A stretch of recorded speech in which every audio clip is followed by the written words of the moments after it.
आज बैठ के हमारे यहाँ पे एक चाय वाला, एक शकरकंदी बेचने वाला, स्वीट पोटैटो सेलर और may be sweet corn seller, momos वाले भैया, रिक्शा वाले, सब यूपीआई यूज कर रहे हैं। तो एक कंट्री इतनी एडवांस हो गई तो वर्ल्ड लेवल पे क्या गेम चेंजर होगी टेक्नोलॉजी। फिर आई एक नई टर्म एमएनसीज, एक में आइडिया बन रहा है, दूसरे में प्रोडक्शन हो रही है, फिर किसी और कंट्री में भी प्रोडक्शन हो रही है जहाँ पे उनका कंज्यूमर बेस है, कहीं पे रॉ मटेरियल के हिसाब से। चमकती चीज सोना नहीं होती। तो प्रॉब्लम ये है कि ग्लोबलाइजेशन से फायदे बहुत हुए हैं हमें, but at the same time इसकी एक डाउन साइड भी है। तो ये भी ग्लोबलाइजेशन का ही असर है, ताकि हमारी इकोनॉमी में क्या हो, पैसा ही पैसा आए, और पैसा हो तो फिर क्या कुछ लगता है, राइट? पैसा ही पैसा होगा। हेलो एवरीबॉडी, आई होप सब खुश होंगे, स्वस्थ होंगे, मस्त होंगे और बढ़िया से तैयारी आप लोग अपनी कर रहे हैं। तो आज हम इस वीडियो में करने जा रहे हैं बड़ी बातचीत, दुनियादारी की बातचीत, इंडिया की नहीं बल्कि हम यूरोप, ऑस्ट्रेलिया और अमेरिका सब कैसे कनेक्टेड हैं और कैसे सबकी इकोनॉमीज कनेक्टेड है। सबसे इंटरेस्टिंग बात ये इस चैप्टर में पढ़ने वाले हैं। जी हाँ, बिल्कुल सही समझे आप लोग। चैप्टर 4 हम इस वीडियो में करेंगे, globalisation and the Indian economy, by your own educator Miss Kirti Berwal. Drum rolls. चलो स्टार्ट करते हैं। कॉन्टेक्स्ट देखते हैं कि इस चैप्टर में हम पढ़ने क्या वाले हैं, जैसे कि हम हर वीडियो में देखते हैं। ठीक है, आप देख रहे हो यहाँ पे क्या रेफरेंस है। जो भी मैं इमेज लगाती हूँ ना, उसको कोई रेफरेंस होता है बच्चों। ठीक है, तो आप लोगों को ये समझने की जरूरत है, हमारे मुट्ठी में पूरी दुनिया है। इसका कहने का ये मतलब है कि हम सब, हमारे सबकी भाग्य की लकीरें इंटरकनेक्टेड है। कैसे? ऑफ कोर्स पैसे के थ्रू, राइट, ट्रेड के थ्रू, सर्विसेज के थ्रू। तो इस चैप्टर में हम यही पढ़ेंगे कि प्रोडक्शन अक्रॉस कंट्रीज कैसे हो रही है। आप जो सुनते हो बातें हकीकत कैसे बन रही है कि आईफोन का एक पार्ट किसी कंट्री में बना, दूसरा पार्ट किसी कंट्री में, टैग कहीं लगा, ब्रांडिंग कहीं हो रही है, आइडिया कहीं का है, और एक बॉक्स में बंद होके वो पूरी वर्ल्ड में वो फोन बिक रहा है। या फिर जीन्स की बात लगा लो, कोई भी एग्जाम्पल आप ले सकते हो, वो हम पढ़ेंगे। फिर आगे हम देखेंगे कि interlinking of production across countries कैसे हो रही है, वो इसमें पढ़ने वाले हैं हम। Foreign trade and integration of markets, कैसे हम फॉरेन ट्रेड करते हैं और कैसे मार्केट्स इंटीग्रेटेड है, आपस में जुड़ी हुई है, कनेक्टेड है। What is globalisation? ग्लोबलाइजेशन है क्या? और आप लोगों की ये परेशानी भी दूर हो चुकी है, क्योंकि जो हमारा अब सिलेबस नया है, अपडेटेड है, वो 4 पार्ट्स में है। अलग से आएगा हिस्ट्री, ज्योग्राफी, इकोनॉमी, पॉलिटी। तो ग्लोबलाइजेशन का क्वेश्चन स्पेसिफिकली अब आपको करने की जरूरत है, क्योंकि अब आप मिक्स करके पॉइंट्स नहीं लिख सकते हो। इकोनॉमी में ग्लोबलाइजेशन क्या मीन करती है, ये टर्म, फैक्टर्स जिन्होंने एक्चुअली ये नौबत लेके आए वो कि ग्लोबलाइजेशन, ग्लोबलाइज्ड वर्ल्ड हम रख सकें, इंटीग्रेटेड वर्ल्ड। फिर वर्ल्ड ट्रेड ऑर्गेनाइजेशन का role, impact of globalisation on हमारी प्यारी प्यारी भारत माता India, the struggle for a fair globalisation. अब हर चमकती चीज सोना नहीं होती, all the glitters are not gold. तो ग्लोबलाइजेशन की भी बहुत बड़ी डाउन साइड है जो कि इंडियन इकोनॉमी को भुगतनी पड़ती है। वो आप इस वीडियो में देखने वाले हो कि हम कैसे फिगर आउट करेंगे चैलेंजेस और इनके सॉल्यूशंस। तो ट्रांसफॉर्मेशन की हम यहाँ पे बात करते हैं कि ट्रांसफॉर्मेशन हुआ कैसे, कैसे हम आज ये नाइकी के, आपके क्या बोलते हैं इनको, राइट, स्नीकर्स। ठीक है, स्नीकर्स मतलब जूती, कोल्हापुरी से कैसे स्नीकर्स वाले ट्रेंड पे इंडियंस पहुंच चुके हैं, स्पेशली जेनजी। फिर मैकडॉनल्ड्स कैसे आज एक एवरीडे मील बन गई है, ये एक economical meal, even countries like India can afford these meals. इसके बारे में हम पढ़ने वाले हैं कि वाइड चॉइस ऑफ गुड्स आ गई है हमारे पास। जो आज का कंज्यूमर है उसके पास वास्ट वैरायटी ऑफ प्रोडक्ट्स हैं। कैसे? मतलब डिजिटल डिवाइसेस से लेके ऑटोमोबाइल्स से लेके, पहले 2 साल पहले ये चीजें नहीं होती थी। आज अगर ईवी वाली गाड़ियां, इलेक्ट्रिक व्हीकल्स अमेरिका में है, यूरोप में है, तो ईवी हमारे पास भी इंडिया में इक्वली अवेलेबल है। इसके 2 कारण होते हैं ऑफ कोर्स, एक तो ग्लोबलाइज्ड वर्ल्ड, कनेक्टिविटी, दूसरा हमारे पास भी आज पैसा है। ठीक है, फिर हम पढ़ेंगे कि ग्लोबल ब्रांड्स अवेलेबिलिटी ट्रांसफॉर्मेशन में ये पढ़ रहे हैं हम कि कैसे आज इंडियन मार्केट में फीचर प्रोडक्ट्स आ रहे हैं फ्रॉम लीडिंग इंटरनेशनल मैन्युफैक्चरर्स, वो चाहे गाड़ियां हो, मोबाइल फोन्स हो, गारमेंट्स हो, टॉयज हो, anything you name a device और आपके सामने हाजिर है, खुल जा SIM SIM. Rapid market transformation, the variety and availability of goods have increased significantly in a short time. ठीक है, एकदम से बहुत तेजी से व्यापार आगे बढ़ा है। ये हम देखेंगे कि कैसे हो रहा है, ये ग्लोबलाइज्ड वर्ल्ड में ये चीजें हो रही है, ट्रांसफॉर्मेशन इस तरीके से पॉसिबल हुई है। ठीक है, वाइड चॉइस ऑफ गुड्स है आज हमारे पास। ठीक है, मम्मी बैठे बैठे मीशो से कुर्ता ऑर्डर कर लेती है और ग्लोबल ब्रांड्स अवेलेबल हैं। हमें आईफोन चाहिए, गाड़ी चाहिए, वो है। रैपिड ट्रांसफॉर्मेशन हो गई है मार्केट की कि बहुत फास्ट स्पीड से हमारी मार्केट बढ़ी है और इंटरकनेक्ट हो गई है। ठीक है, ये ट्रांसफॉर्मेशन की जर्नी हम इस चैप्टर में खासकर देखेंगे। अब हमारा टॉपिक आता है प्रोडक्शन अक्रॉस कंट्रीज। पहले प्रोडक्शन कैसी थी ये जानेंगे, तब हमें पता चलेगा कि अब प्रोडक्शन कैसी हो रही है। Production earlier was Until the mid 20th century, production mostly happened within countries. मतलब क्या, क्लोज्ड इकोनॉमीज थी सबकी, राइट? तो क्या होता था, कोई भी बाहर का कंपटीशन फेस करने के लिए ना रेडी था और ना करता था। सो हम खुद ही प्रोड्यूस करते थे, खुद ही कंज्यूम कर लेते थे, ना ही बाहर वाली मार्केट से हमारा कोई कनेक्शन था और ना ही हमारी इकोनॉमीज ओपन थी। तो सबसे पहला वर्ड जो आपको ध्यान रखना है दैट इज क्लोज्ड इकोनॉमीज। इसको हम बोलते हैं कि हम प्रोडक्शन अपनी खुद करते थे। ट्रेड मेनली किसका होता था? रॉ मटेरियल्स का, फूड का, फिनिश्ड गुड्स का। ठीक है, Until the mid 20th century, production mostly happened within countries and trade जो होता था सिर्फ रॉ मटेरियल्स, फूड और फिनिश्ड गुड्स का होता था। हमारे पास बहुत लिमिटेड स्कोप में ट्रेड था। फिर आई एक नई term MNCs, multinational corporations. They began operating across countries, owning or controlling production in multiple nations. एक में आइडिया बन रहा है, दूसरे में प्रोडक्शन हो रही है, फिर किसी और कंट्री में भी प्रोडक्शन हो रही है जहां पे उनका कंज्यूमर बेस है, कहीं पे रॉ मटेरियल के हिसाब से। तो this concept actually change the world, जिसने दुनिया की काया पलट कर दी। ग्लोबल प्रोडक्शन स्ट्रैटेजी क्या है? MNCs लोकेट प्रोडक्शन जहां पे रिसोर्सेज बहुत चीप होंगे, या फिर design products in one country, manufacture components in another, assemble elsewhere and provide services like customer care from yet another country. क्या हो रहा है यहाँ पे? हमारे पास एक MNC है, आइडिया, जो मैं बार बार बोल रही हूँ, आइडिया कहीं का है भाई, पार्ट कहीं और बन रहा है, असेंबलिंग कहीं और हो रही है, बिक कहीं और रहा है, तो पूरे वर्ल्ड में ऑपरेशंस फैले हुए हैं और कस्टमर केयर पे कॉल्स किसी और कंट्री के लोग अटेंड कर रहे हैं। तो this is how production across countries started functioning, और हमारी एक नई दुनिया का निजात हुआ, नई दुनिया उभर के आई हमारे पास। एडवांटेजेस क्या है ग्लोबल प्रोडक्शन के? Spreading production globally reduces costs. ठीक है, क्या होता है कि अगर रॉ मटेरियल मान लो किसी कंट्री में मिल रहा है सस्ते रेट पे, तो हम वहीं पे मैन्युफैक्चरिंग यूनिट लगा देंगे ताकि वो ट्रांसपोर्टेशन कॉस्ट बच जाए, या फिर रॉ मटेरियल की जो कॉस्ट है कहीं और महंगा मिलेगा, उससे हमारे प्रोडक्ट की कॉस्ट भी बढ़ेगी। तो ये चीजें अवॉइड अब हम कर सकते हैं। स्किल्ड लेबर का यूटिलाइजेशन कर पाए, कहीं पे लेबर बहुत अच्छी है तो वहीं पे मैन्युफैक्चरिंग करा रहे हैं हम। And positions the company closer to markets, जहां पे हमें बेचना है उसके ही आसपास हम अपनी प्रोडक्शन यूनिट सेटअप कर रहे हैं, कंपनी सेटअप कर रहे हैं, सो दैट वही अगेन मूवमेंट थोड़ी रिस्ट्रिक्ट हो जाए, कम हो जाए, बजट भी बढ़िया रहेगा, गुड्स भी खराब नहीं होंगी, बहुत तरह के फायदे हैं, लीडिंग टू हायर प्रॉफिट्स। अब ऑफ कोर्स जब कॉस्ट किसी मटेरियल की कम होगी, प्रोडक्शन किसी पर्टिकुलर प्रोडक्ट की कम होगी, तो ऑफ कोर्स हमें प्रॉफिट्स ज्यादा मिलेंगे, राइट? तो ग्लोबल इकोनॉमी प्रॉस्पर करेगी, सबका विकास होगा, मजे ही मजे। ठीक है, डॉलर के साइन बन जाने चाहिए अब तक आपकी आंखों में। फिर हम पढ़ते हैं इंटरलिंकिंग प्रोडक्शन अक्रॉस कंट्रीज। ये कैसे हुआ, कैसे इवॉल्व हुआ कॉन्सेप्ट? सबसे पहली प्रिसाइज पॉइंट आता है location of production.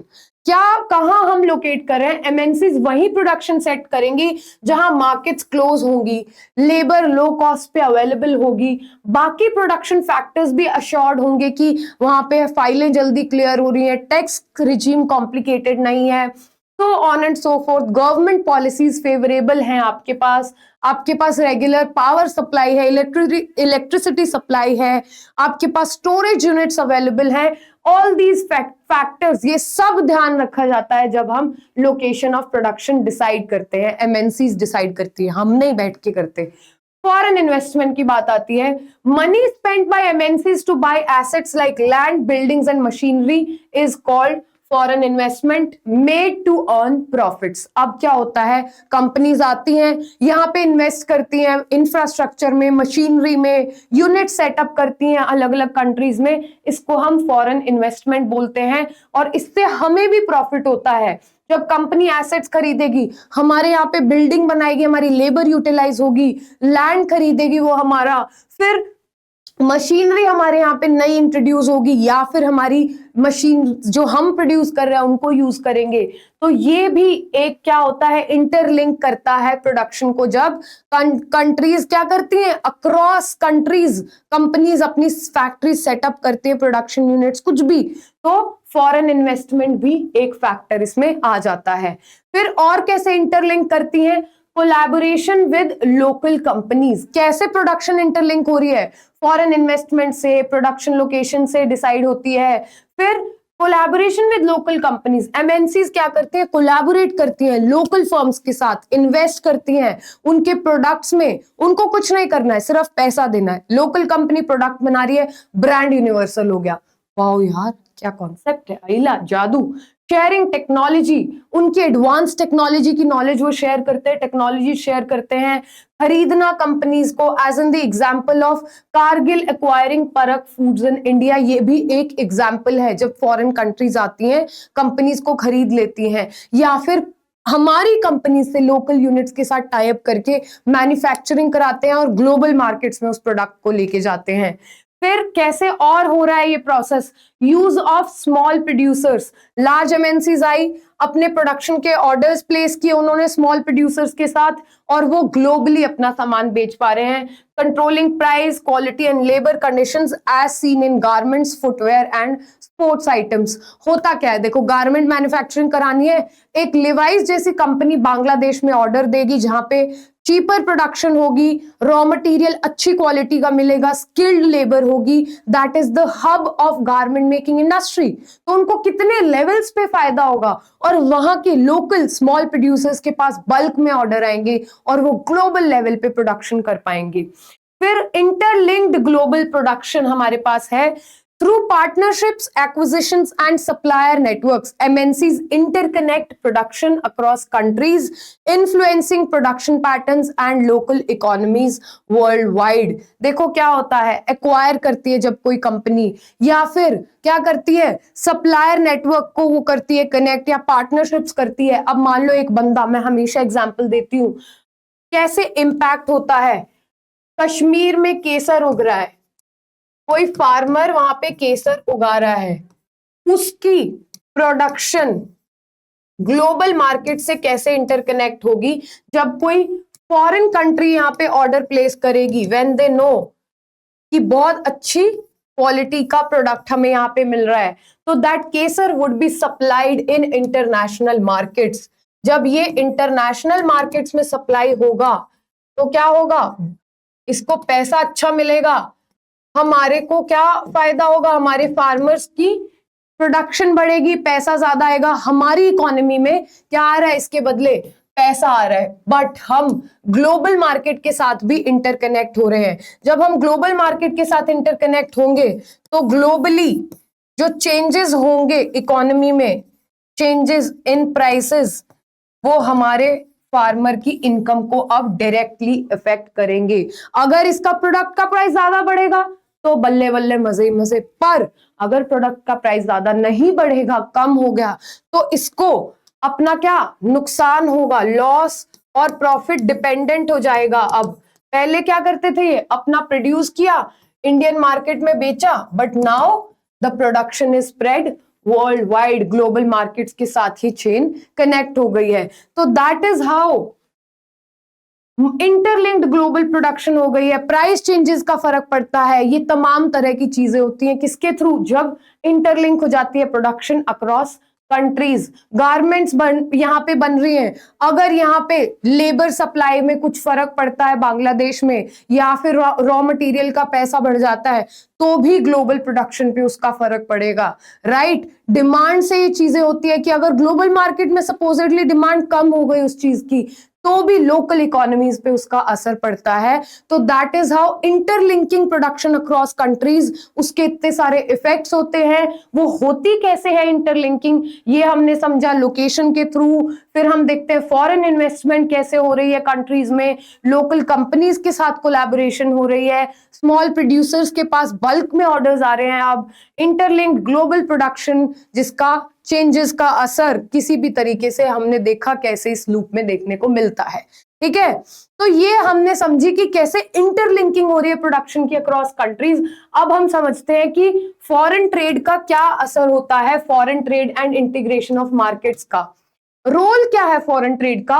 Foreign trade allows producers to sell beyond domestic markets. जैसा मैंने बताया कि कोई बंदा किसी एक विलेज में कश्मीर के कोई केसर की प्रोडक्शन कर रहा था, बट इंटरनेशनल जब हुआ वो ब्रांड, उसको ग्लोबली ऑर्डर्स आने लगे ग्लोबल लेवल पे, तो वो कैसे डोमेस्टिक मार्केट्स बियॉन्ड अपने देश के वो बनाने लगा, कंज्यूमर बेस, और बायर्स एक्सेस करते हैं goods produced in other countries. Imagine हमारे यहाँ की टर्मरिक, एक और एग्जांपल सुनो बच्चों, टर्मरिक अपने यहाँ की, और ये अंग्रेज पीते हैं अब टर्मरिक लाटे।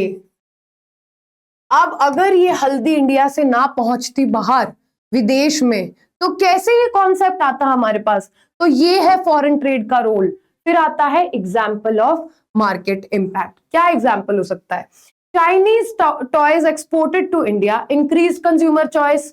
अब कंज्यूमर के पास वैरायटी भी ज्यादा है, प्लस उसको लोअर प्राइस पे चीजें मिल रही हैं, क्योंकि यहाँ पे बल्क में प्रोडक्शन हो रही है। जब बल्क में प्रोडक्शन होगी और उनके पास एक्सपर्टीज होगी, तो चीपर प्रोडक्ट्स हमें मिल रहे हैं। और हमारे इंडियन टॉय मार्केट के लिए ये एक कॉम्पिटिशन क्रिएट होता है। ये एग्जाम्पल है कि मार्केट पे कैसे इंपैक्ट पड़ता है।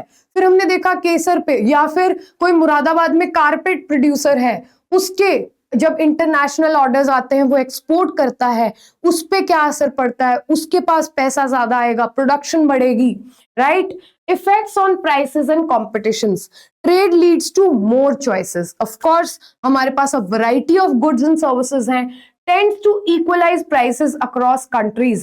अब कोई बहुत ज्यादा महंगा या बहुत कम दाम पे नहीं बेच सकता, सबके बराबर बराबर कंपटीशन में प्राइसिंग चलती है। And increases competition between producers across long distances. Imagine जो आलू यहाँ पे है उगा रहे हैं हम, या फिर राइस, वो किसी और कंट्री में भी प्रोडक्शन हो रही होगी, तो कंपेयर करना क्वालिटीज, उनके प्राइसेस, तो ज्यादा कंपटीशन बढ़ता है। तो अपने प्रोडक्ट की ज्यादा सेल करने के लिए कोई बहुत ज्यादा प्राइस डिफरेंस नहीं रख सकता। अगर सोचो कोई बहुत महंगा प्रोडक्ट देगा, तो कंज्यूमर के पास इमीडिएट चॉइस है, वो किसी और से ले लेगा। तो this is happening in global markets. फिर आगे हम बात करते हैं मार्केट इंटीग्रेशन की। By enabling goods to move between countries, foreign trade connects markets and integrates them globally। अब हो क्या रहा है, यहाँ पे गुड्स की मूवमेंट हो रही है, मार्केट्स कनेक्टेड है, और ग्लोबल लेवल पे चीजें बिक रही हैं, मार्केट इंटीग्रेशन हो रही है। मतलब एक पंजाब का फार्मर अपनी कॉटन इंपोर्ट कर रहा है, maybe in some country like Australia और इन अमेरिका और इन सम यूरोपियन कंट्री। ये सारी मार्केट्स अब इंटरकनेक्टेड हैं। अगर डॉलर का रेट कम ज्यादा होगा, तो हमारे देश के किसान को भी उसका नुकसान भरना पड़ेगा या उसको फायदा होगा। सो इतना इंटरकनेक्शन हो गया है मार्केट्स में due to foreign trade. That is how markets are operating nowadays. चमत्कारी वर्ल्ड। फैक्टर्स क्या है जो इस ग्लोबलाइजेशन को एनेबल करते हैं, इनकी हम बात करते हैं कि यार क्या ऐसी चीज है जिसकी वजह से ये दुनिया बिल्कुल अपनी मुट्ठी में आ गई है, इतनी छोटी सी हो गई है। कमाल की बात तो है, अलादीन का चिराग बना दिया हमने तो। आइला टेक्नोलॉजिकल एडवांसमेंट्स। टेक्नोलॉजिकल एडवांसमेंट्स क्या है, जब ट्रांसपोर्टेशन में इंप्रूवमेंट आई, ठीक है, टेक्नोलॉजीज अच्छी आई हमारे पास पिछले 50 साल में, जब ट्रांसपोर्टेशन बहुत एडवांस हो गया, तो मूवमेंट ऑफ पीपल, गुड्स, ये सब इजियर हो गया हमारे पास। इससे कॉस्ट रिड्यूस हुई, स्पीड अप हो गया डिलीवरी का process of goods over long distances. अब हमें इंटरनेशनली कोई चीज मंगानी हो, इंपोर्ट करानी हो, तो हमें महीनों वेट नहीं करना पड़ता, विद इन डेज ये चीज हो जाती है, नॉट इवन वीक्स। कमाल। और देखिए यूज ऑफ कंटेनर्स, जो बड़े बड़े कंटेनर्स, कार्गो शिप्स जो हैं, उन्होंने क्या किया, goods can be imported efficiently by ships, trains, planes, trucks, lowering port handling costs. अब जब सामान बहुत बल्क में आता था तो पोर्ट पे उनको हैंडल करने के लिए बहुत बड़े बड़े कार्गोस बुक करने पड़ते थे। अब जब उसमें एफिशिएंसी आई तो कॉस्ट कम हो गई और बेटर हो गए हमारे पास ऑप्शंस। एक और बात मैं यहाँ पे अभी आपको सोचने के लिए मजबूर करूंगी जनता को। आप क्या सोचते हो सबसे ज्यादा ट्रेड का किसके थ्रू होता होगा, किस मीन्स ऑफ ट्रांसपोर्ट के थ्रू? Take your time. सबको लगता होगा हवाई जहाज आया, ट्रेड हो गया, इतने बड़े बड़े, but no, waterways still is the biggest means of trade and transport. तो ये इसमें बेटरमेंट होना, चीपर एयर ट्रांसपोर्ट जो हुआ उसने एनेबल किया movement of large volumes of goods globally. इससे तो हो ही रहा था, बट जब ज्यादा चीपर फ्लाइट्स आने लगी, उनके अंदर जब कार्गोज आने लगे, लार्ज वॉल्यूम्स ऑफ गुड्स, तो इससे क्या हुआ, हमारे पास ग्लोबलाइजेशन का प्रोसेस एनेबल हुआ। फिर नेक्स्ट आते हैं हम सबसे अहम चीज पे, इंफॉर्मेशन एंड कम्युनिकेशन टेक्नोलॉजी। जब ऑफ कोर्स बच्चों समझो आप, इंटरनेट में एडवांसमेंट हुई तो आज बैठ के हमारे यहाँ पे एक चाय वाला, एक शकरकंदी बेचने वाला, स्वीट पोटैटो सेलर और may be sweet corn seller, momos वाले भैया, रिक्शा वाले, सब यूपीआई यूज कर रहे हैं। तो एक कंट्री इतनी एडवांस हो गई तो वर्ल्ड लेवल पे क्या गेम चेंजर होगी technology. Advances in telecommunication, computers, internets, इन्होंने ग्लोबल बिजनेस की काया पलट कर दी।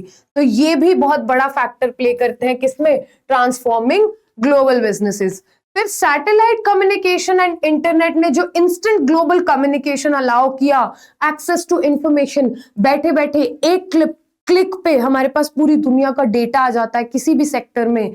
उसने कितना ट्रेड को समझने में मदद की, that also connected people immensely, बहुत बड़े लेवल पे। एग्जाम्पल क्या है, एक magazine designed in Delhi for London uses email, telecommunication, e-banking and air transport to complete production and delivery efficiently. London कोई मैगजीन दिल्ली में छप रही है, प्रिंट हो रही है, उनको कॉपीज भेज रहे हैं, हम ईमेल्स भेज रहे हैं कि क्या ये अप्रूव्ड है डिजाइन, फिर उसको ई बैंकिंग के मदद से हम पैसे का लेन देन कर रहे हैं, ट्रांसपोर्टेशन का यूज कर रहे हैं और फिर डिलीवरी को एफिशिएंटली कंप्लीट कर देते हैं। तो कितना मैजिकल प्रोसेस लगता होगा। सोचो अपने दादा दादी को अगर आप बातें बताओ तो उनके लिए तो पूरी की पूरी ऐसे नई दुनिया है। आपके परदादा कोई होंगे तो वो तो सोच भी नहीं सकते थे कि वर्ल्ड इतना ज्यादा कनेक्टेड हो जाएगा। तो that is how globalisation plays such an important role. और ये फैक्टर्स हैं जैसे कि टेक्नोलॉजी हुआ, आईसीटी हुआ, इंफॉर्मेशन एंड कम्युनिकेशन टेक्नोलॉजी, ये ट्रांसपोर्टेशन, ये सब हेल्प करते हैं कि कैसे हमारा ट्रेड इवॉल्व हुआ। फिर आगे हम देखेंगे कि liberalisation of foreign trade and investment क्या है। भाई ये वर्ड लिबरलाइजेशन पॉलिटी में भी आ जाता है, इकोनॉमी में भी आ जाता है। सिर्फ सिंपल सी एक बात है, लिबर मतलब एक क्या, फ्री करना, फ्रीडम, राइट। हमेशा इसको फ्रीडम से एसोसिएट करना। अब पॉलिटिक्स में आएगी, पॉलिटी में आएगी तो पॉलिटिकल फ्रीडम, इकोनॉमी में आएगी तो इकोनॉमिक फ्रीडम, ठीक है। गवर्नमेंट्स ट्रेड बैरियर्स यूज करते थे पहले, जैसे कि import taxes to regulate foreign trade and protect domestic industries. अब एक बात आप समझो, जब हम इंडिपेंडेंट हुए तो हमारा बहुत नया नेशन था, तो क्या हुआ उस टाइम पे हमें इकोनॉमी क्लोज रखनी पड़ी, हमारी मजबूरी थी, क्योंकि हमारा अभी नया नया सारा सिस्टम डेवलप हो रहा था, हमारी इकोनॉमी बहुत यंग थी, हमें बहुत सारा लोकली मतलब विद इन आवर कंट्री हमें प्रोडक्शन करने की जरूरत थी, हमें चीजें स्ट्रीमलाइन करनी थी। तो हम नहीं अलाउ कर सकते थे कि बाहर से कोई कंपटीशन आए और हमारे प्रोड्यूसर्स वो कंपटीशन फेस करें, तो इसलिए हमारी मजबूरी थी क्लोज्ड इकोनॉमी रखना। फिर धीरे धीरे नेहरू जी ने ऑब्जर्व किया, of course he was a big fan of westernisation, तो उन्होंने समझा यार ये वेस्टर्न कंट्रीज तो बड़ी तरक्की कर रहे हैं, हमारा ऐसे काम कैसे चलेगा कि हम कह रहे हैं स्मॉल इज ब्यूटीफुल, छोटे लेवल पे प्रोडक्शन करते रह जाएंगे। नहीं, हमें बड़ा बनना है, मुझे बड़ा आदमी बनना है। तो नेहरू जी ने बोला कि नहीं, हम वेस्टर्न इन्वेस्टमेंट के जो कॉन्सेप्ट्स हैं वो इंडिया में लेके आएंगे। We will also invest in big heavy machineries. वहां से हम प्रोडक्शन लेवल्स बढ़ाने लगे, नई मशीनरीज आई हमारे पास, ठीक है। स्मॉल से बिगर लेवल पे इन्वेस्टमेंट्स जाने लगी, प्रोडक्शन जाने लगी। And later on by the period of 1990s, 1991 में हम लेके आए एलपीजी रिफॉर्म्स, बिकॉज हमें रियलाइज हुआ कि अगर हम अभी भी क्लोज रखेंगे इकोनॉमी को तो हम जो ग्लोबल लेवल पे कंपटीशन चल रहा है उसमें पार्टिसिपेट नहीं कर पाएंगे, कंधे से कंधा मिला के नहीं चल पाएंगे। फिर कैसे भारत माता सोने की चिड़िया बनेगी, बताओ दोबारा से। तो फिर वही किया हमने जो सारे देश कर रहे थे, लिबरलाइज किया अपनी इकोनॉमी को। पब्लिक सेक्टर से प्राइवेट कंपनीज को अब हम देने लगे चार्ज, ठीक है। ग्लोबलाइजेशन में हमने पार्टिसिपेट किया, हमने अपने देश के द्वार खोल दिए कि आओ अब दिखाओ, हम तुम्हारे क्या कंधे से कंधा मिला के चलने के लिए तैयार हैं। अब हमारी इकोनॉमी प्रिपेयर्ड है, हम ग्लोबल कंपटीशन फेस कर सकते हैं। तो फिर हमारी ओपन इकोनॉमी की तरफ शिफ्ट हुई इकोनॉमी। क्या हुआ, क्लोज्ड इकोनॉमी पड़ा था, अब हमारी इकोनॉमी ओपन इकोनॉमीज में आने लगी। After 1991, India reduced barriers to foreign trade and investment to allow domestic producers to compete globally. क्या करते थे, बैरियर्स रिड्यूस किया ताकि डोमेस्टिक वाले हमारे बंदे क्या करें, फॉरेनर्स के साथ कॉम्पीट कर सके, पीछे थोड़ी रहेंगे Indians. Liberalisation means fewer restrictions on imports, exports and foreign companies setting up operations in India. अब क्या था, हम कह रहे थे कि हम बाहर का सामान खरीद भी सकते हैं, हमारा बेच भी सकते हैं, तो ना हम ज्यादा इंपोर्ट ड्यूटीज लगाएंगे और ना ज्यादा एक्सपोर्ट ड्यूटीज लगाएंगे, ठीक है। तो उनको भी एनेबल किया, सब्सिडीज दी कि नहीं, अपने प्रोडक्ट तैयार करो ग्लोबल मार्केट के लिए, ठीक है। वो समय आ चुका है जब हमें कंपटीशन लड़ना है। क्या वेड़ू, समझा। तो क्या किया हमने, बाहर के प्रोडक्ट्स भी लेके आए हमारी इकोनॉमी में ताकि हमारे कंज्यूमर्स के पास भी वैरायटी हो, हमारे पास भी चीपर प्रोडक्ट्स हो, हम भी बेटर टेक्नोलॉजी सीख पाए, ला पाए। लिबरलाइजेशन मींस फ्यूअर रिस्ट्रिक्शंस, ठीक है। फॉरेन कंपनीज आई, उन्होंने ऑपरेशन सेट किए, इन्होंने एनकरेज क्या किया, ग्लोबल कंपटीशन एनकरेज किया, क्वालिटी इंप्रूव हुई और इंडियन मार्केट्स को इंटीग्रेट किया ग्लोबल वर्ल्ड के साथ। ऑफ कोर्स जब हमारे पास बाहर से कंपटीशन आएगा बच्चों, तो ऑफ कोर्स हमारे पास इंप्रूव्ड क्वालिटी होगी प्रोडक्ट्स की, क्योंकि अगर हमारे डोमेस्टिक प्रोड्यूसर्स कॉम्पीट नहीं कर पाए फॉरेन प्रोडक्ट्स के साथ तो उनका धंधा बंद हो जाएगा। तो ये भी गलत बात होती। तो उन्होंने इंप्रूव किया, वो लेजी नहीं रहे, अब वो उठे, उन्होंने भी नई टेक्नोलॉजीज को समझा। दूसरा, हमारी मार्केट्स इंटीग्रेटेड मार्केट्स थी अब with foreign companies. So we had integrated markets, right? We learned new technologies, Indian market को integrate किया, improve quality improve हुई, और ये हुआ क्या, इससे हम भी global competition का part बन गए।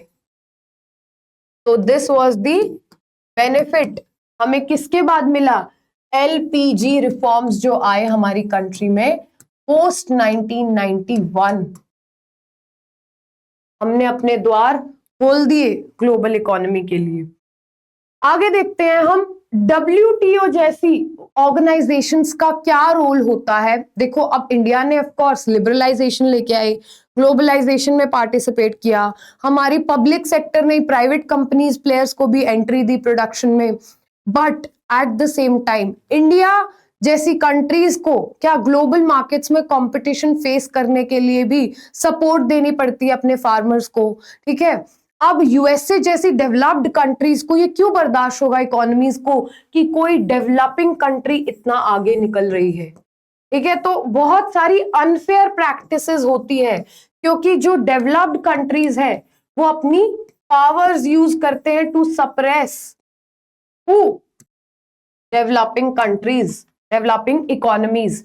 तो वर्ल्ड ट्रेड ऑर्गेनाइजेशन जैसी बॉडीज की हमारी जरूरत पड़ी हमें। ये एक इंटरनेशनल ऑर्गेनाइजेशन है जो किस पे एम करती है कि liberalising global trade, barriers remove करे ट्रेड में, इन्वेस्टमेंट में, it establishes rules for international trade and ensures member countries की वो फॉलो करें कि अगर ट्रेड कर रहे हो तो कोई असूल भी होना चाहिए, कोई रूल भी होने चाहिए। ऐसे नहीं कोई भी अपनी मर्जी से, यूएसए के पास बहुत पैसा है, अपने फार्मर्स को बहुत ज्यादा सब्सिडीज देके इतने चीप कर दे अपने प्रोडक्ट्स, ग्लोबल मार्केट में ले आए, फिर इंडियन फार्मर्स कैसे कॉम्पीट कर पाएंगे? तो ये भी नहीं होना चाहिए। But at the same time developing countries like India, हमें जरूरत है अपने फार्मर्स को सब्सिडीज देने की, क्योंकि वो अभी भी उतने एडवांस लेवल पे टेक्नोलॉजी यूज नहीं करते। तो ये डिबेट बहुत चलती है, यूएसए हमें बहुत बार इस चीज में लाइमलाइट में लेके आता है और क्वेश्चंस पूछता है और WTO में अपना प्रेशर जमाने की कोशिश करता है। तो अराउंड 160 कंट्रीज मेंबर है WTO की, वो एक सर्टेन रूल्स बॉडी के इसके फॉलो करते हैं। वर्ल्ड ट्रेड ऑर्गेनाइजेशन WTO, ठीक है, आके बातचीत करते हैं, समझौता करते हैं, कुछ लेवरेज मिलती है हमें कि अगर आप हमारी कंट्री में ये प्रोडक्ट भेजोगे तो हम थोड़ी सी कम इंपोर्ट ड्यूटीज कम कर देंगे। मोस्ट फेवर्ड नेशंस का टैक्स भी देते हैं कंट्रीज लाइक यूएसए, ठीक है। तो फ्री ट्रेड वर्सेस रियलिटी की जो डिबेट है यहाँ पे, WTO फ्री ट्रेड तो प्रमोट करता है, but in practice developed countries often retain trade barriers. अपने बैरियर तो ये यूं की यूं रखते हैं, while forcing developing countries to remove theirs, क्योंकि वही मतलब दबदबा भाई। पर अब ना इंडियंस कम नहीं है, we also started talking about these things, discussing and debating these trade barriers, क्योंकि हमने बोला यार हम वर्ल्ड की 4th लार्जेस्ट इकोनॉमी है, come on bro, like take us seriously. हम क्यों नहीं अपने ट्रेड बैरियर्स को वो कर सकते हैं, हम उन पे क्यों नहीं डिबेट कर सकते हैं? तो एक फेयर ट्रेड प्रैक्टिसेस की डिबेट यहाँ पे चलती रहती है। बट जो मैंने ये फैक्ट बताया आपको, developing countries versus developed countries, ये पूरा हैंडल करता है WTO। एट द एंड ये इंश्योर करने की कोशिश की जाती है कि फ्री ट्रेड रहे, बट जब हमारी सुनवाई ऐसी ऑर्गेनाइजेशंस में नहीं होती, तभी क्या करना पड़ता है, डेवलपिंग इकोनॉमीज अब साथ में मिलके आती हैं और अलग अलग ग्लोबल फोरम्स बनाती हैं ताकि वो यूनाइटेड होके अपनी आवाज पूरे वर्ल्ड में, डरो मत, अपनी आवाज का दबदबा पूरे वर्ल्ड में लेके आ सके। G77 जैसी कंट्रीज होते हैं, ब्यूटीफुल कॉन्सेप्ट्स फिर लेके आते हैं हम, क्योंकि जब हमें रियलाइज होता है कि डेवलपिंग कंट्रीज की भी सुनवाई होनी चाहिए, तो दैट इज द रीजन जब यहाँ पे फ्री ट्रेड वर्सेस जो रियलिटी है उसको हम देखते हैं, तो we need organisations, global forums like G77 and various other forums, ठीक है। आगे बात करते हैं क्या, डिबेट ऑन एग्रीकल्चरल ट्रेड। ये एक टॉपिक है अपनी बुक में कि developed countries like USA heavily subsidise करती है अपने फार्मर्स को, उनको allowing them to sell farm products at very low prices globally. This is unfair, just because you have money तो आप अपने फार्मर्स को तो सब्सिडीज दे दे के बाहर सस्ते प्रोडक्ट्स बिकवा रहे हो, हमारे फार्मर्स क्या करेंगे, हमारा किसान क्या करेगा? हम तो फार्म लॉज को भी सपोर्ट करते हैं, ठीक है। Developing countries such as India face difficulties competing as they have reduced trade barriers. हमने तो अब कम कर दिए, पर but their farmers are disadvantaged, क्योंकि हमारे फार्मर्स को ग्लोबल कंपटीशन फेस करना पड़ता है प्राइसेस के हिसाब से, क्योंकि ये अभी भी नहीं मान रहे हैं यूएसए वाले। बेसिकली फसाद की जड़ ना यही है, USA. This raises concerns about fairness in international trade. क्या हम सच में फ्री ट्रेड की प्रैक्टिस कर रहे हैं? लिटरल टर्म्स में फेयर हो रहा है वो? डेवलपिंग कंट्रीज को प्रेशराइज किया जाता है कि WTO के रूल्स फॉलो करो, वाइल डेवलप्ड कंट्रीज अभी भी सब्सिडीज के साथ कंटिन्यू कर रहे हैं। And this is a very unfair trade practice जो अभी भी एक मतलब बोन ऑफ कंटेंशन बनी हुई है, ठीक है। वो अभी भी थोड़ा सा हमारा बातचीत में नहीं हो पाती सेटलमेंट, तो हमने कहा कोई नहीं, हम चले जाएंगे, हम G77 बना लेंगे, देख लो आपको क्या करना है। और फिर डेवलपिंग कंट्रीज एक्चुअली जाती हैं और अपनी आवाज उठाती हैं। फिर हम बात करते हैं कि इम्पैक्ट क्या है ग्लोबलाइजेशन का। जैसे मैंने बताया कि भाई हर चमकती चीज सोना नहीं होती, तो प्रॉब्लम ये है कि ग्लोबलाइजेशन से फायदे बहुत हुए हैं हमें, but at the same time इसकी एक डाउन साइड भी है, वो भी हमें समझने की जरूरत है। बेनिफिट्स टू कंज्यूमर्स बहुत है, अर्बन एरियाज में स्पेशली अब हमारे पास बहुत चॉइसेस है, बेटर क्वालिटी है, लोअर प्राइसेस है हमारे पास, पता नहीं कहाँ इटली का चीज और कहाँ की variety of chocolates and body lotions and perfumes हमारे पास है। बट फिर इफेक्ट्स ऑन प्रोड्यूसर्स भी हमें समझने की जरूरत है। बहुत लार्ज इंडियन कंपनीज ने अपनी टेक्नोलॉजी सुधारी है, मान लिया, ग्लोबली कंपेटिटिव भी हो गई है, क्योंकि ढीले ढाले नहीं बैठे हम सरकारी क्लर्क की तरह फाइल दबा के बैठे रहो काम धंधा करना नहीं। No, we are citizens of modern India, producers of modern and globalised वो वर्ल्ड का पार्ट है हम। तो जैसे कि Indian firms Tata Motors, Infosys, Ranbaxy, Asian Paints, ये एमएनसीज बन गई हैं। अब ये सिर्फ लोकली ऑपरेट नहीं करती हैं बल्कि ग्लोबली ऑपरेट करती हैं, राइट। ये फायदा हुआ है हमारे प्रोड्यूसर्स को। फॉरेन इन्वेस्टमेंट बढ़ी है हमारे ऑटोमोबाइल सेक्टर हो, इलेक्ट्रॉनिक्स हो, बैंकिंग, आईटी, हमारे लिए फॉरेन इन्वेस्टमेंट बढ़ेगी, यहाँ पे कंपनी सेटअप होंगी या हमारी प्रोडक्शन बढ़ेगी, तो उससे क्या फायदा होगा, जॉब्स होंगी हमारे पास, पैसा ही पैसा। और सप्लायर्स भी क्या कर दिए हैं, बहुत ज्यादा प्रोडक्शन जब करेंगे तो सप्लाईज बूस्ट हो जाएंगी, वो हम ट्रेड ज्यादा कर पाएंगे। सर्विस सेक्टर पे क्या फायदा हुआ है, बहुत ज्यादा ग्रोथ हुई है बच्चों सर्विस सेक्टर की। क्या हुआ, अब आप देख लो, जोमैटो वाले भैया, ब्लिंकिट वाले भैया, स्विगी वाले भैया, मीशो का पार्सल, अमेजोन का पार्सल, ये क्या है, this is a result of globalised world, we learn from them. वहां पे होते थे ये कॉन्सेप्ट, 9/11 के स्टोर्स हुए, या फिर हमारे पास ये डिलीवरी का कॉन्सेप्ट अब जो आया इतने रैपिड स्केल पे, अपॉर्चुनिटीज है हमारे पास। आईटी सेक्टर में इतने सारे लोग बैठे बैठे यूएस यूके की कंपनीज के लिए काम करते हैं, या फिर कॉल सेंटर्स हो, डेटा एंट्री की जॉब्स हो, अकाउंटिंग, इंजीनियरिंग एटसेट्रा, इन्होंने सर्विसेज का एक्सपोर्ट भी इंक्रीज कर दिया है। This is also a result of globalisation, पैसा बहुत आ रहा है। नेगेटिव इंपैक्ट क्या है, नेगेटिव इंपैक्ट स्मॉल प्रोड्यूसर्स पे है, क्योंकि स्मॉल और मीडियम इंडस्ट्रीज जैसे टॉय, प्लास्टिक्स, डेयरी, टायर्स, ये बहुत कंपटीशन फेस करती हैं। क्यों, क्योंकि चाइना वाले सबसे ज्यादा बड़े हरामी, इनको पकड़ के पीटना चाहिए, क्योंकि ये इतने ज्यादा चीप प्रोडक्ट्स हमारी इकोनॉमी में सप्लाई कर देते हैं, नो मैटर हम कितनी ही कोशिश करें हम नहीं compete कर पाते हैं, और हमारे स्मॉल और मीडियम एंटरप्राइजेस बंद होने की तादाद पर आ जाती हैं। बहुत स्मॉल यूनिट्स बंद हो जाती हैं, बहुत सारे लोग तो बेचारे, कोई सुसाइड कर लेता है, कोई गरीबी में डूब रहा होता है, और फिर वही सर लूप क्रिएट हो जाता है, पैसा कम होगा, एजुकेशन आप बच्चों को अच्छी नहीं दे पाओगे, आपकी हेल्थ बिगड़ेगी, और फिर वो सारा डाउन साइड पे चला जाएगा, ना आपके बच्चे ऑर्गेनाइज सेक्टर में जा पाएंगे, बिजनेस सेटअप कर पाएंगे, हेल्थ अच्छी नहीं होगी तो आपके वर्किंग डेज का लॉस होगा, इनकम का लॉस होगा, हमारी इकोनॉमी से पैसा कम होगा। जब एक पर्टिकुलर फर्म, किसी पर्सन को नुकसान होता है और ऐसी एक कैटेगरी ऑफ पीपल बन जाती है। वर्कर्स पे क्या इंपैक्ट होता है, देखो टेम्परेरीली तो बहुत टेम्परेरी एम्प्लॉयमेंट तो बढ़ जाएगी, क्योंकि जब स्मॉल बंदे के पास, एक लोकल शर्मा जी के पास ऑर्डर आया ग्लोबल लेवल का, ठीक है, किसी ग्लोबल फर्म का, कि आप ये प्रोड्यूस कर दो, वो अपनी स्टैंप लगा के इंटरनेशनल मार्केट में प्रोडक्ट बेच देंगे। बट उससे क्या होगा, शर्मा जी सोचेंगे कि यार सस्ती लेबर उठा लेता हूँ, उनसे घंटों घंटों काम करा लूंगा, इंडिया में तो है ही चीप लेबर, लेबर लॉज भी कोई अच्छे से फॉलो नहीं करता, या फिर अनऑर्गेनाइज सेक्टर में बड़े लोग अवेलेबल हैं। तो temporary employment, flexible employment increase हो जाती है, पर बहुत लो वेजेस पे वर्कर्स को एक्सप्लॉइट किया जाता है, लंबे लंबे घंटे बैठे हैं फैक्ट्रीज में, और बहुत कम बेनिफिट है।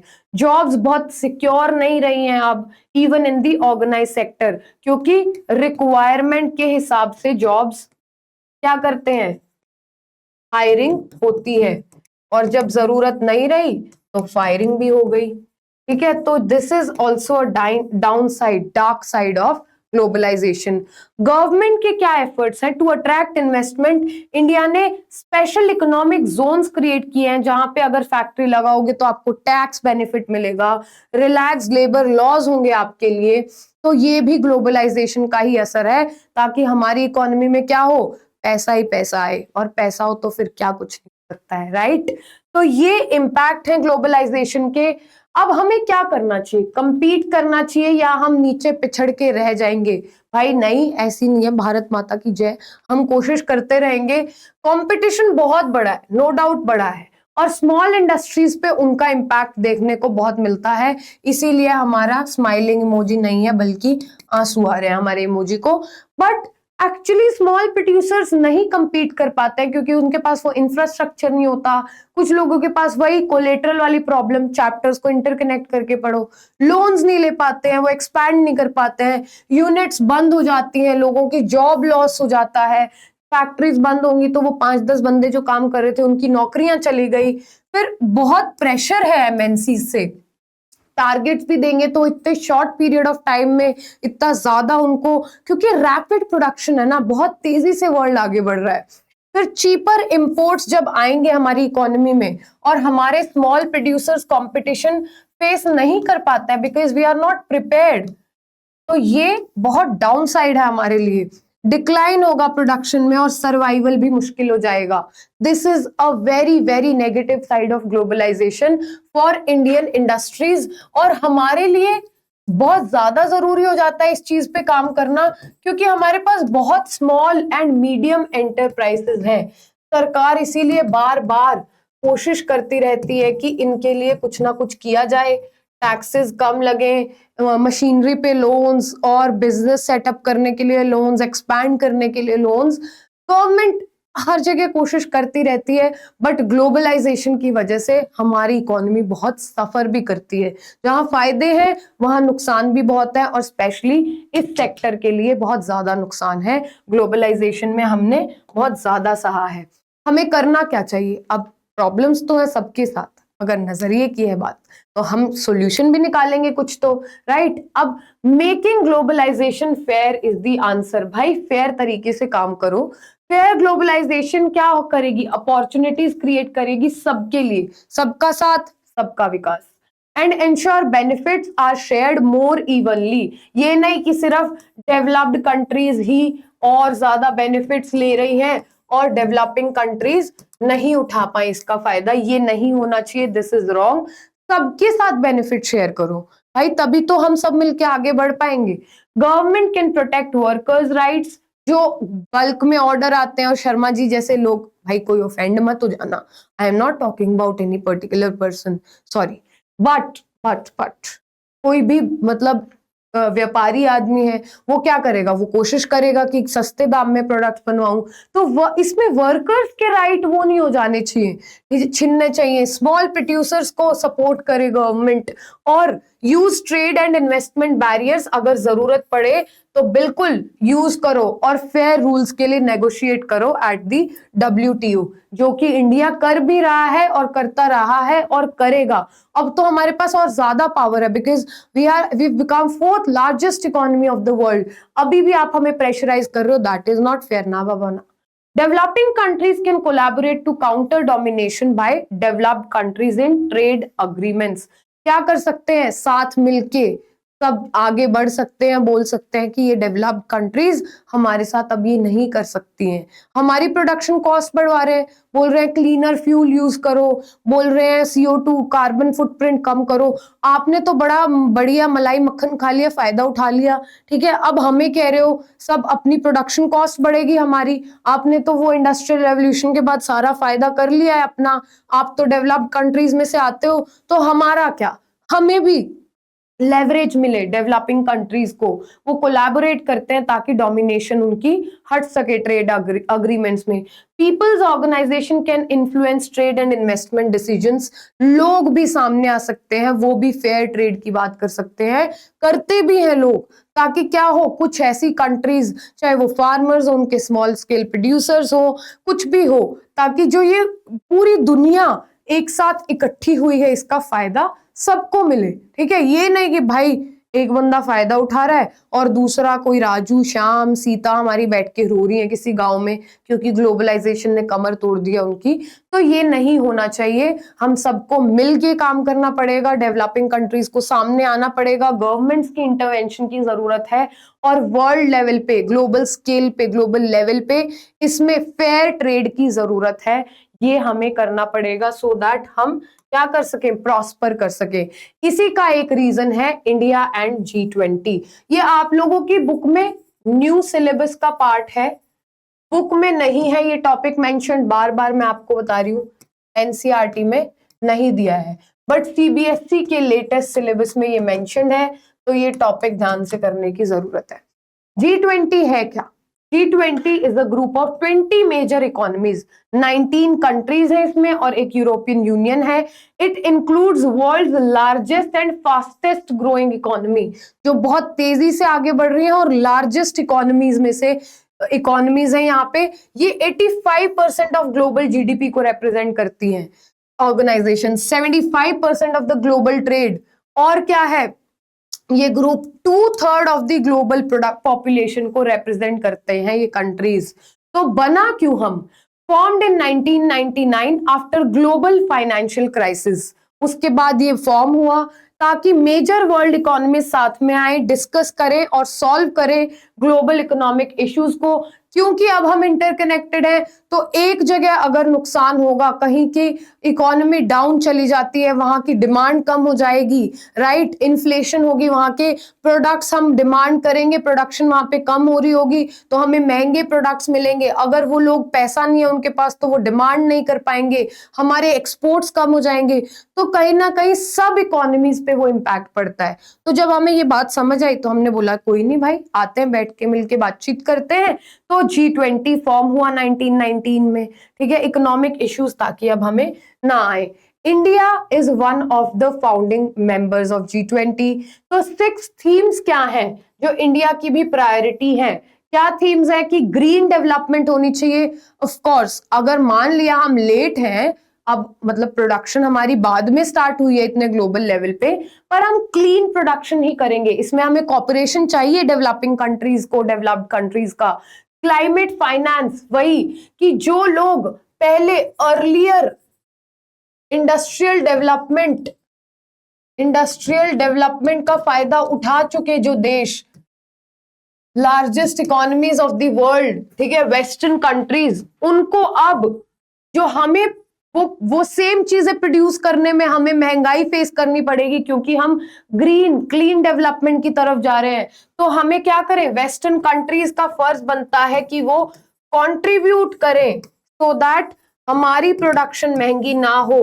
कंट्रीब्यूट करो, ठीक है, ताकि हमारी कॉस्ट ऑफ प्रोडक्शन कम रहे, हमें सिर्फ भुगतान ना करना पड़े। जो पोल्यूशन बढ़ चुका है ग्लोबल लेवल पे, इनमें आप भी कंट्रीब्यूटर हो और आप ही ज्यादा बड़े कंट्रीब्यूटर हो।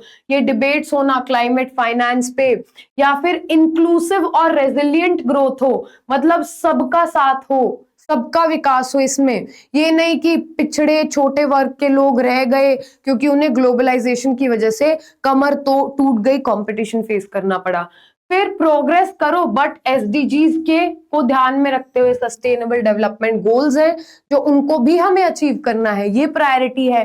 Then technological transformation and digital public infrastructure, क्या करना है, टेक्नोलॉजिकली हमें सबको एक्सचेंज करनी है, अपडेटेड रहना है, मिलके काम करना है। दूसरा, डिजिटल इंफ्रास्ट्रक्चर बहुत स्ट्रॉन्ग डेवलप करना है सो दैट जो डेटा चोरी होता है या फिर जो सिस्टम्स डेवलप नहीं हो पाती हैं इकोनॉमीज, बिकॉज वो डिजिटल इंफ्रास्ट्रक्चर उनके पास स्ट्रॉन्ग नहीं है, तो वो शेयर करना, उस पर काम करना। Multilateral institutions for the 21st century, ये ना हो कि सिर्फ 1-2 कंट्रीज इन्वॉल्व होके रह जाएं, मतलब बहुत सारी multiple economies should be connected, multilateral institutions होने चाहिए, सिर्फ एक तरफ से बातचीत नहीं हो, सबकी सुनवाई हो, ठीक है, विमेन लेड डेवलपमेंट हो। सिर्फ जब कोई एक 50% पॉपुलेशन का पार्ट है एक जेंडर, दैट इज विमेन, तो उसकी डेवलपमेंट अगर नहीं होगी तो आप कैसे बोल सकते हो इकोनॉमीज डेवलप कर रही हैं। तो ये सब मुद्दों पे हम करेंगे भाई भारी बातचीत। हम आ गए G20 में, हमने ले ली मेंबरशिप, इसकी नेटफ्लिक्स की मेंबरशिप नहीं है, भारी मेंबरशिप है। India and G20, India of course founding member है G20 का, हम कहीं पीछे नहीं रहते, हम कोई किसी से कम है। India hosted the G20 presidency in 2023 with theme क्या था हमारा, वसुधैव कुटुंबकम, one earth, one family, one future. अरे अबे जाओ, हमें क्या सिखाओगे, हम तो बहुत पहले से इस फिलॉसफी में बिलीव करते आए हैं। तो इंडिया ने ये थीम रख दिया, one earth, one family, one future, सब कनेक्टेड है, सब जुड़े हुए हैं, हम साथ साथ हैं, स्टार परिवार, ठीक है। India highlighted issues like digital public infrastructure, climate action, sustainable development, सबका साथ सबका विकास, inclusive growth, global peace and cooperation, क्योंकि हमारा पड़ोसी है ना एक बड़ा खतरनाक, मोया मानता ही नहीं है, तो उसकी वजह से हमें बार बार पीस एंड कॉपरेशन की भी बातचीत करनी पड़ती है। इंपॉर्टेंस ऑफ G20, कि अब भाई G20 हमारे लिए इंपॉर्टेंट क्यों है, मतलब क्यों हम इतना G20 करते रहते हैं, दिल्ली इतनी सज जाती है जब हम G20 होस्ट कर रहे होते हैं। इंडिया अपने कंसर्न्स वहां पे रख सकता है, हेल्प्स इंडिया वॉइस कंसर्न्स, और अपने साथ साथ डेवलपिंग कंट्रीज की भी बातें, क्योंकि भाई हम लीडर हैं, ऐसी थोड़ी छोटी बातचीत थोड़ी है, 4th लार्जेस्ट इकोनॉमी बन गए, दोबारा से हम सोने की चिड़िया बन जाएंगे, ये तो मछली जल की रानी हो गया, बट समझ गए ना तुम लोग।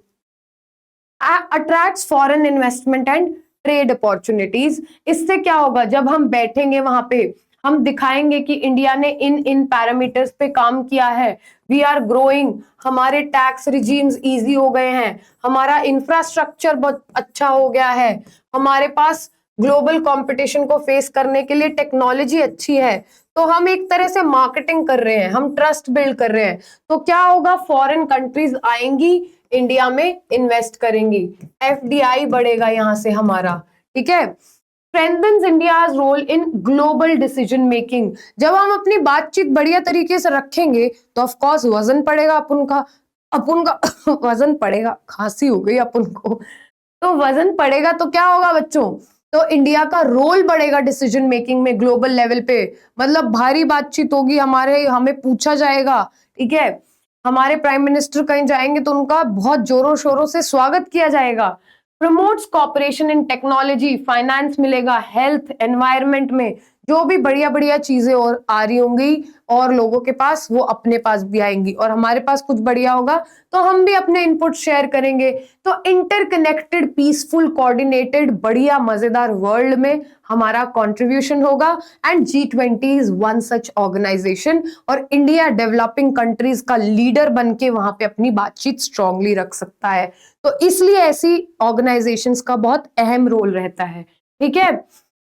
ये हो गया जी G20, इंडिया का G20 में क्या योगदान है, हमारे लिए क्या इंपॉर्टेंस है, किन थीम्स पे काम करेगा, ग्लोबलाइजेशन ने कैसे कंट्रीब्यूट किया, और कैसे एक बढ़िया नई AI वाली दुनिया का आविष्कार हो चुका है आज हमारे पास। इसी के साथ ये चैप्टर होता है खत्म। होपफुली सबको सब समझ आया होगा, बड़ा मजा आया होगा, समझ आ रहा होगा कि भाई ये स्नीकर्स बन के कहाँ से कैसे आ रहे हैं, या फिर ये फ्राइज मैं जो बैठ के पेल रहा हूँ ये किसका कॉन्सेप्ट था, अमेरिकन ने यहाँ तक ये आइडिया पहुंचा दिया, और आज घर घर में हम आलू खा खा के सेहत बना रहे हैं, ठीक है। Jokes apart, but this is a globalised world, ठीक है, जिसकी कहानी हमने पढ़ी, क्या क्या दिक्कतें भी आ रही हैं, क्या क्या फायदे हो रहे हैं, सब आप लोगों को ध्यान रखना, और बढ़िया बढ़िया आंसर्स एग्जाम में लिखाने हैं कि एग्जामिनर ऐसे हो जाए भाई ये तो ग्लोबलाइज्ड वर्ल्ड का बच्चा मेरे पास आ चुका है, ठीक है। आई होप सबको मजा आया हो पढ़ने में, I hope I made you guys a little bit happy also, ठीक है, और अपन बातचीत करते रहेंगे, राइट।